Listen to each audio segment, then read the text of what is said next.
Welcome to Simplified UPSC by PPP, where we listen, learn, and grow together.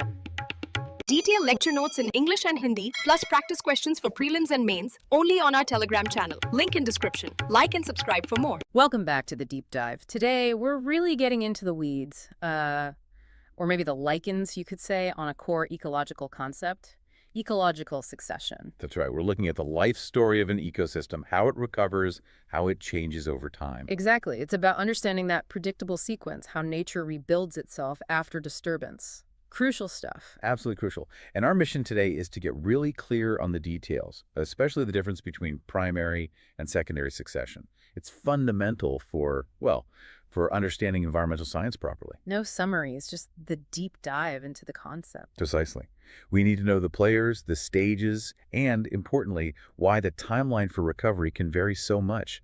#DAG1, foundational concepts of ecological succession. Okay, so let's start right at the beginning. The core idea. What's the precise definition we're working with for ecological succession? Right. The textbook definition tells us it's the sequential development of biotic communities, so living things, after the existing community has been, either completely or partially destroyed. Sequential development. So it's not random. Not at all. It leads to the replacement of one community by another in a predictable way. It's heading towards something. Towards stability. Right, a kind of equilibrium. Exactly. It's directional change, moving towards a more stable state that's in balance with the environment. That directionality is key, I think. It means we can often predict, given the conditions, how an area might recover. So what are the essential terms we need to understand the process itself, the building blocks? Okay, yeah, there are a few key terms. First up is the Sere. That refers to the entire sequence of communities from the very first colonizers right through to the final stable state. The whole story, basically. The whole story. And then each individual community within that sequence, like, say, a grassland phase or later a shrub phase, that's called a Seral stage or Seral community. Okay, so the Sere is the play. The Seral stages are the acts. Makes sense. Good analogy, yeah. And who are the first actors on stage? The ones kicking things off? Those are the pioneer species. These are the really tough guys. The first species to colonize a completely new site or a heavily disturbed one. What makes them pioneers? What characteristics do they have? Well, they have to be incredibly hardy. They can tolerate extreme conditions, think bare rock, intense sun, maybe very little water or nutrients. They're often simple organisms. And they don't just survive there, do they? They actually start changing things. That's absolutely critical. Their presence, their life processes, and even their death and decay start to modify the environment, making it possible for other, maybe less hardy species to come in later. Okay, so pioneers start it. What's the end point of the Sere? What's that final act called? That's the Climax Community. This is the endpoint, theoretically at least.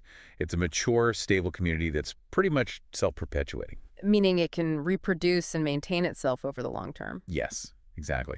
It's considered to be in near equilibrium with the local environment, especially the climate. At this stage, you usually find the highest biomass, the greatest species diversity, and the most complex structure. And energetically, it's balanced. Right. The amount of energy being captured, say through photosynthesis, is roughly balanced by the energy being used or lost through respiration and decomposition. It's a dynamic equilibrium. Interesting. It sounds like a complex negotiation, like you said. Now, the source material lays out a kind of universal process for succession, the specific stages that happen. Can we walk through those quickly? What are the steps involved in this community change?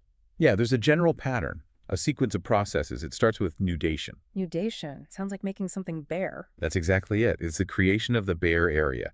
This could be through, a volcanic eruption covering everything in lava, a glacier retreating and exposing rock, or even human actions like clear-cutting a forest or a major fire. Step one is just having that empty space. Okay, bare ground established. What's next? Next comes invasion. This is where species start arriving in that bare area. Yeah. And invasion itself actually has three parts. 3 parts to invasion. Okay. Yeah. First is migration, the arrival of propagules, things like seeds, spores, or even whole organisms into the area. They get there by wind, water, animals, whatever. So just getting to... Just getting there. Then comes ascesis. This is the successful establishment part. The propagule has to germinate, grow, and actually survive in the new conditions. It's not enough just to land there. Right, you have to be able to make a go of it. Exactly. And the third part is aggregation. As individuals of a species, successfully establish a species, they reproduce and start to form populations, grouping together. Okay, so migration is species aggregation. That's invasion. What happens after species have successfully invaded and started to aggregate? Then you get competition and coaction. As populations grow and different species arrive, they start interacting. They compete for limited resources, light, water, nutrients, space. The usual suspects, right? And coaction refers to other interactions, maybe predation, parasitism, or even beneficial interactions like pollination or symbiosis. The community starts to develop complex relationships. Okay, competition and interaction are heating up. What's the next big stage? This is arguably the most crucial one for driving succession forward. Reaction. Reaction, how so? This is where the organisms themselves actively modify their own environment. The plants and animals living there cause changes in things like the soil, adding organic matter, the amount of shade, humidity, soil pH, water availability. Ah, so this is where the pioneers really do their work, making it unsuitable for themselves but suitable for others. Precisely. That's the engine of succession. The community literally changes its own habitat through its biological activities, paving the way for the next seral stage. It's a fascinating feedback loop. It really is. The residents effectively engineer their own eviction. And the final stage. The final stage is stabilization, which leads to the climax community we already discussed. Over time, the process of community change slows down as the community becomes more stable, more complex, and better adapted to the prevailing environmental conditions, reaching that dynamic equilibrium. Nudation, invasion, competition, coaction, reaction, stabilization. That's the framework. Now, let's use that framework to look at the two main types of succession, because their starting points are dramatically different. Right, let's dig into primary succession. This is the really long game, isn't it? Starting from absolute zero. What defines the starting conditions here? Absolute zero is a good way to put it. Primary succession happens on a site that has literally never supported life before. The key defining factor is the complete absence of soil and organic matter. So where would we actually see this happening? What are the classic examples? Think brand new land, like newly formed volcanic islands emerging from the sea. The book mentions Xerosere near Iceland as a famous example, or areas where glaciers have scraped everything down to bare rock and then retreated. Solidified lava flows after an eruption, even things like newly formed sand dunes. Basically, sterile mineral substrate, rock, sand, volcanic ash. Exactly. It's raw, inorganic, and usually very harsh, exposed, dry, nutrient poor. And that lack of soil, that's the real bottleneck, isn't it? That's why it takes so incredibly long. That is the fundamental challenge. Without soil, you lack the medium for most plant roots, the reservoir for water and nutrients, the whole ecosystem infrastructure. The pioneers in primary succession aren't just colonizing. They're actually building the foundation for future life. They're ecosystem engineers in the truest sense. So who are these incredibly tough pioneers on, say, bare rock? What kind of life can possibly get a foothold there? On bare rock, the very first colonists are typically microbes and then very visibly lichens, especially the crustose type, the ones that look like they're just painted or encrusted onto the rock surface. Certain hardy mosses can also be among the very early arrivals. Lichens, they don't seem like much, just splashes of color on a rock. How on earth do they start building soil? It seems impossible. It's slow, but it's ingenious. They work in two ways, chemically and physically. Chemically, these crustose lichens secrete weak organic acids, things like carbonic acid, oxalic acid. Acids from a lichen. Yeah. And these acids slowly, very slowly, dissolve and etch the surface of the rock. This starts to release tiny amounts of essential mineral nutrients, phosphorus, potassium, calcium, that were locked up in the rock matrix. Wow. So they're chemically mining the rock itself. That's the mineral component. What about the organic stuff, the humus? That comes from the lichens themselves. When these crustose lichens die, their tiny bodies decompose, leaving behind the first-minute patches of organic matter. This mixes with the chemically weathered rock dust. Okay, so tiny bits of minerals and organic matter start accumulating in micro crevices. Exactly. And this allows slightly more complex lichens to move in the foliose lichens, which are a bit leafy, and then maybe fruticose lichens, which are more shrubby or hair-like. They could trap more dust and moisture. And then come the mosses? Yes. After the lichens have done some initial prep work, mosses can establish. Species like Polytrichum are mentioned. Mosses are really important because they form dense mats. And those mats act like little sponges. Precisely. They trap wind-blown dust, particles washed in by rain, and crucially, they hold on to moisture much better than bare rock or lichens alone. Their decay adds significantly more organic matter, too. This moss stage really starts to build the first thin, rudimentary soil layer. So it's a sequence even among the pioneers. Crustose lichens etch the rock, foliose fruticose lichens add complexity, mosses build the moisture-holding layer. That's the progression. And it's only after the mosses have created this slightly thicker, moisture-retaining layer with accumulated organic debris that the seeds of the next stage, maybe some small annual herbs or grasses, can actually lodge, germinate, and survive. It really highlights how each stage depends entirely on the work done by the previous one. Absolutely. And this whole process, the chemical weathering by acids, the physical trapping of dust, the slow accumulation of organic matter from decay, this is why primary succession takes such an incredibly long time. How long are we talking typically? The sources emphasize hundreds of years just to get past these early pioneer stages and develop a soil layer capable of supporting more complex plants like shrubs or trees. Forming a deep, mature soil profile can take thousands of years. Hundreds or thousands of years just to build the soil. That really puts things in perspective. It does. Soil formation is the rate-limiting step in primary succession. Now, you mentioned this can happen on rock, but also in water. The terms Xerosere and Hydrosere relate to this, right? Exactly.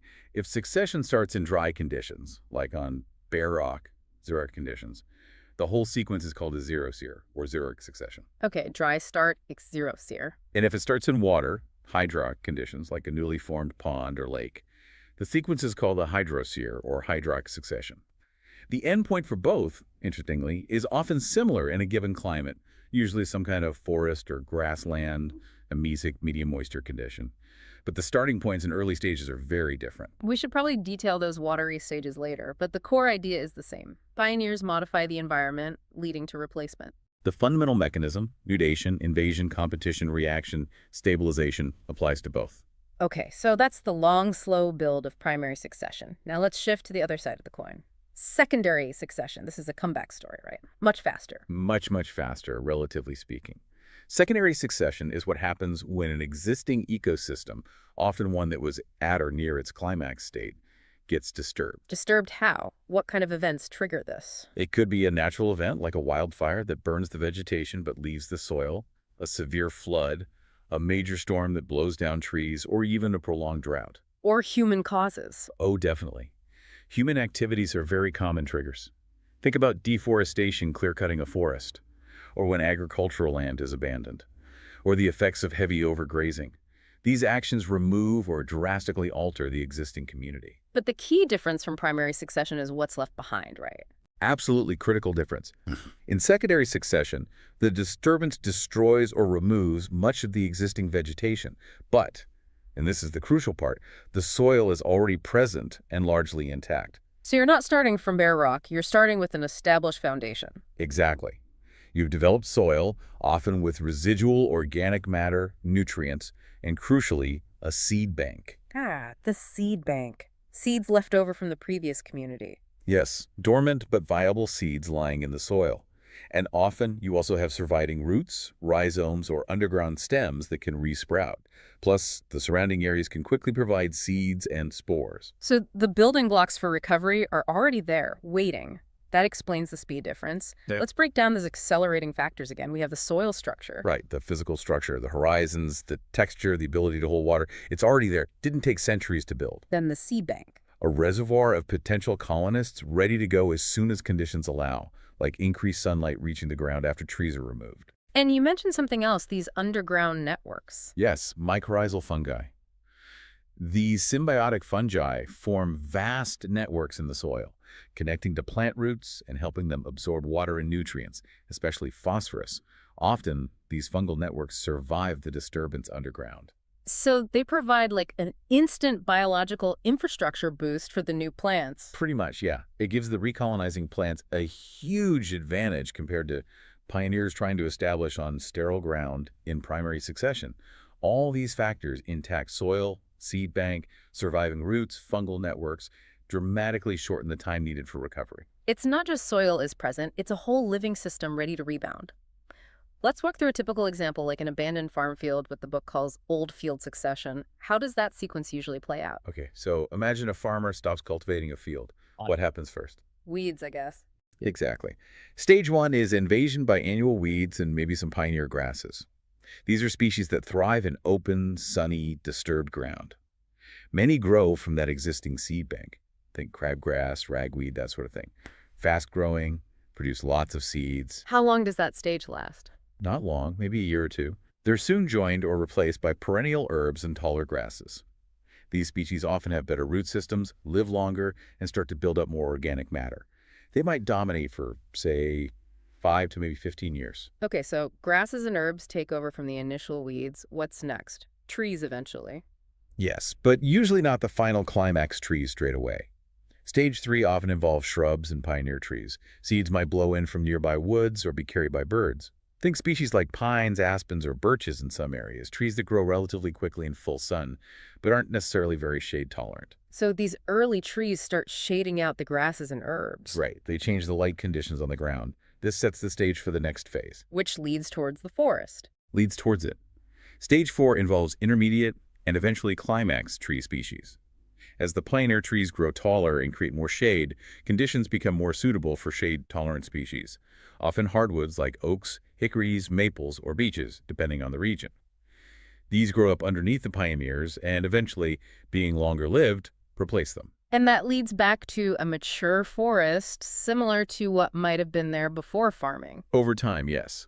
The area gradually transitions back towards the climax community appropriate for that climate and soil. And the timescale for this whole process, from abandoned field back to, say, a young forest. We're talking maybe 50 to 150 years, perhaps a bit longer to reach full maturity, but compare that to the hundreds or thousands of years for primary succession. It's a night and day difference, and it really hammers home that the single biggest factor is starting with that developed biologically active soil. That's the take-home message for the speed difference. The foundation is already laid. Okay, let's pull this together now, thinking specifically about how this applies maybe for exams or just for clearer conceptual understanding. We should probably touch on a couple more classification terms first. Right, good point. The sources also mention classifying succession based on what drives the change. Okay. So autogenic succession is when the community itself is the main driver of change. That reaction stage we talked about, organisms altering their own environment, like trees creating shade or lichens making soil. That's autogenic, driven from within. Makes sense. Auto of self. What's the alternative? Allogenic succession. Allo means other. This is when changes are primarily driven by external environmental factors, not the organisms themselves.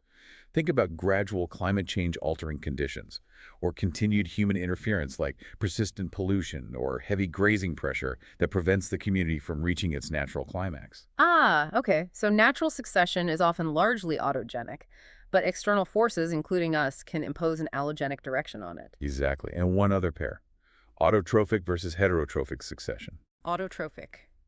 Self-feeding. Like plants. Right. Most ecosystem succession we think about, like on rock or in a field, is autotrophic because it's dominated by green plants, autotrophs, right from the early stages. Energy comes primarily from photosynthesis within the system. And heterotrophic, relying on others for food. Yes. This describes succession in specific, detritus-based environments.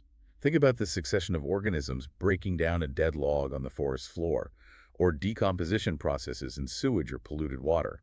It starts with a large input of dead organic matter, and the energy flow is dominated by decomposers, heterotrophs. This type is usually much shorter-lived as the initial energy source gets used up. Interesting distinction.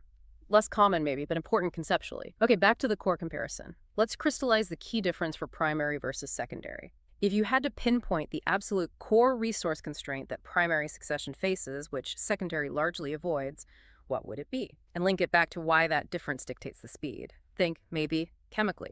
Okay, the core constraint, I'd say, is the initial, almost total lack of readily available fixed nitrogen and accessible organic carbon in the substrate. Fixed nitrogen, meaning nitrogen in a form plants can actually use. Exactly. Atmospheric nitrogen gas is abundant, but most organisms can't use it directly.